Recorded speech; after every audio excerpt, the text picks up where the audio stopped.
Byron Cowart's commitment to Auburn, not a real surprise, at least in recent weeks, but if you had said at the beginning of the process Auburn would be his choice, no one would have believed you. Now, obviously, Will Muschamp moving from Florida to be the defensive coordinator at Auburn was a big deal. Cowart had tremendous loyalty to Muschamp, and I think he's going to fit in terrifically with this defense. You know, he's a rush end. He wants to play some stand-up.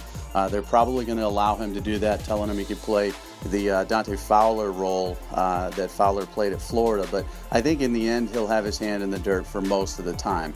He's a taller Carl Lawson. That's the best description I can say for Auburn fans.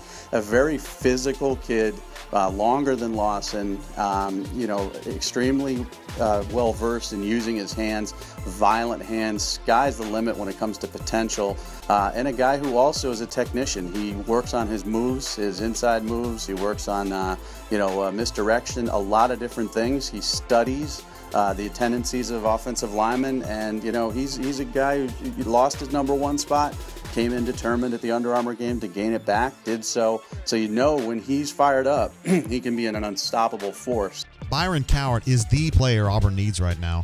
The Tigers defense really struggled last season to overcome the loss of Carl Lawson, who went down with a torn knee ligament in April. Auburn couldn't generate pressure at all from the outside. Cowart is the most refined and physically dominant end in this class, so this could be a perfect match, really, for both sides of this equation. I mean, Cowart didn't seriously consider Auburn until Muschamp arrived in December, so this courtship's still pretty new, but I still feel like Cowart knows exactly how Muschamp plans to use him, and he really likes the way he fits into what Auburn's trying to do on defense, at least the way Muschamp portrays it. This program the last couple years has had a very good offense and a poor defense.